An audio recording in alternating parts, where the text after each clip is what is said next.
Isn't this part of the conversation on long haulers as well?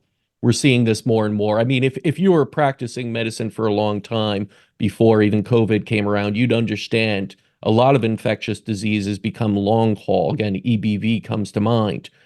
Patients know this. They have EBV and it just continues on and on. You can almost Yeah. eradicate it. You get a long haul response.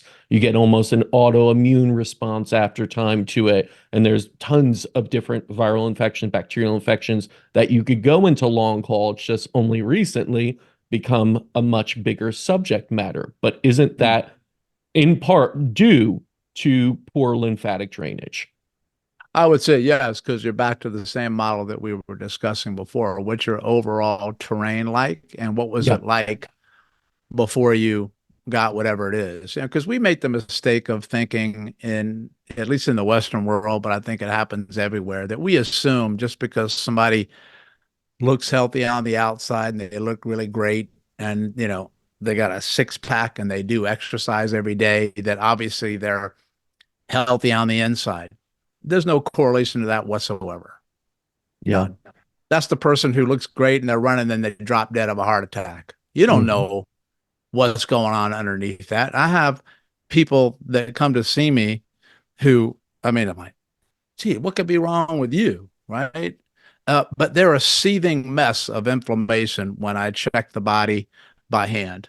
And I see it in elite athletes a lot because they always break themselves down from training, Mhm. and they have a high tolerance and capacity to adapt to stress, even though they're breaking down, so they can hide it well. But it's just a matter of when it breaks or when the performance takes a hit. And there's things that you're not going to be able to find in regards to inflammation on any blood test or any MRI or CT scan. Some of that stuff, and a lot of those things show up of how many, does this sound familiar to some people? We can't find anything. Mhm. Everything looks okay in your blood work. Well, can you answer me why I can't get out of bed? Can you answer me why I still have pain? Nope. Or they'll just say, the insidious onset, right? Which means I have no idea why you got what you got. Or idiopathic means, I don't know. Hey, then the first thing I'm going for is fish tank, like lymph, because you'll find it through touch. Because I know this, if I touch a part of the body and somebody has pain, there's inflammation somewhere. Right. And I'll just watch and feel their reaction. What does the area feel like to the touch? That I've had people that, they'll get a MRI on something, they don't find anything, and then I go around the area and I touch it and they jump. That's inflammation. And if somebody has inflammation, what do I already know? They have a fluid flow issue, Mhm. because that's what inflammation is.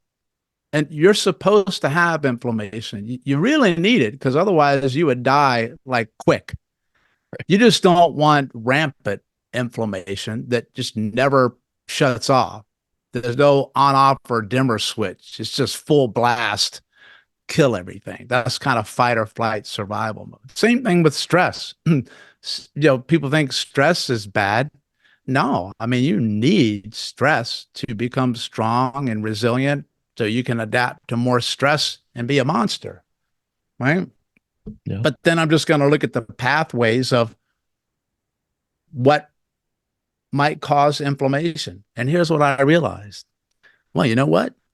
If I can't get blood flow to something that's trying to heal itself, or if I can't get blood flow away from something, that's even bigger in my world. They can't get away from the inflammation. Mm. It gets trapped, it gets stuck, and then you stay in this pro-inflammatory state because it can't get out, right? Because when you injure something, the immune system comes in through the blood to try to kill that stuff. Right. That's what it does. But when it kills it, guess what it makes? Waste, and it's got to get out. And I'm going to say, how does it get out? You should say veins and lymph once again, Yeah. right? But What if you got, let's say somebody picked up the garbage in front of your house, but the exit from your street is blocked? You're still gonna keep, you can't get rid of the garbage. You have to clear the whole pathway for it to go. So remember when I said that the lymphatic, the system like circulates, so the blood I think makes its way around your whole body within 30 to 45 seconds, somewhere in that ballpark. Supposed to is the operative word, to circulate through. But if there's blockages and it can't get through, well, then you slow down your supply chain and your waste management chain. And then that's when I realized, what do people do when they get hurt? Oh, they treat the site of pain, which is good. This is good. So let me give you an example. Yeah. Hurt your right knee, right? And you want to treat the knee. So the body's going to put swelling and inflammation there to try to kill it and prevent it from spreading, because it's got to kill it. But then we go in and we treat the knee and we do everything in there to try to what? Reduce inflammation and increase what? Circulation. Right? That's the fluid flow. But then I'm going to ask people, how does it get to and from the knee? Where does that come from? That's always higher up. From the heart. That's where it comes from. And then it goes from the heart. And I say, how does it get to your knee? Through your fluid pipes. So what many people might not know is that they've probably been compromised in the fluid flow pipes for tightness in the hips, tightness behind the knee, tightness at the neck, the collarbone, all those areas where they may have had prior injuries, and they don't have good flow there. And if you don't have good flow there, the knee is really going to struggle. Really going to struggle. Yeah. So that's why you can't just treat one area of the body, because all these parts talk to each other. It's just it's one piece, and it's one, this is really important for people. It's one flow pipe. Mm. It has different names, but that doesn't mean they don't talk to each other. They're different sizes, but they still talk to each other. And just because it's a different fluid system doesn't mean it still doesn't communicate with the other fluid system. So what do I mean by that? That all these fluids flow into each other and out of each other. They just change names when they get to a new place in your body. So lymph eventually travels into the veins at the neck, and then the veins, and then it changes names. And then it goes from the veins into the heart, and guess where it goes again? Out into the artery. So everybody thinks it's a different fluid. No, it's not. And even the fluid that surrounds your brain and your spinal cord and your nerves, the cerebrospinal fluid. I always ask people, where do you think that comes from? Your vascular system, the blood system. It's the choroid plexus up here. So they still go into each other. And then the cerebrospinal fluid flows into the lymph fluid and it comes back around. So that's one of the reasons people who have long hauler COVID type issues are suffering, because all that stuff is stuck in many different places. But one of the biggest places it gets stuck is the head, neck, face, and brain. It gets stuck there. Isn't this precisely why, something like a root canal could be so detrimental? You don't have flow anymore. Right, exactly. Because if fluids don't move, you don't heal, period. Yeah. And I'll stand by that, because it's physiologically not possible. And if they do flow, how is your flow?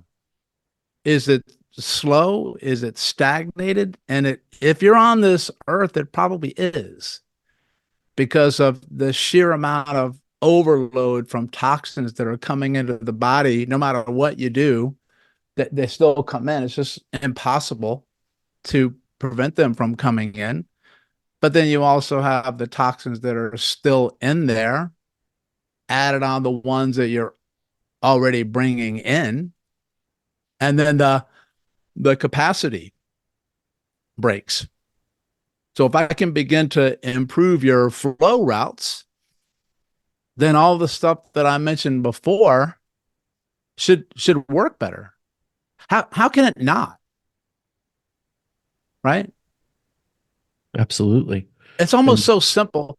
See, people tell me that, come on, Doc, can it really be that simple? And I'm like, yeah, it can, because effective things don't have to be complicated, but everything in the body is based on like processes and interactions. In order for something to happen at step 15, you need some stuff to happen with 1 through 14. And that's the way the body works. And if you miss something here, then the body has to say to us, oh boy, we're missing this one. What can we do to problem solve and try to make up for that not being here?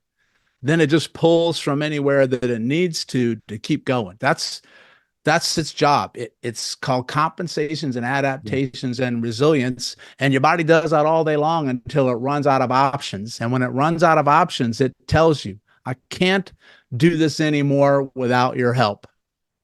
I've tried. And the only way that it gets your attention most often is I'm going to hurt you.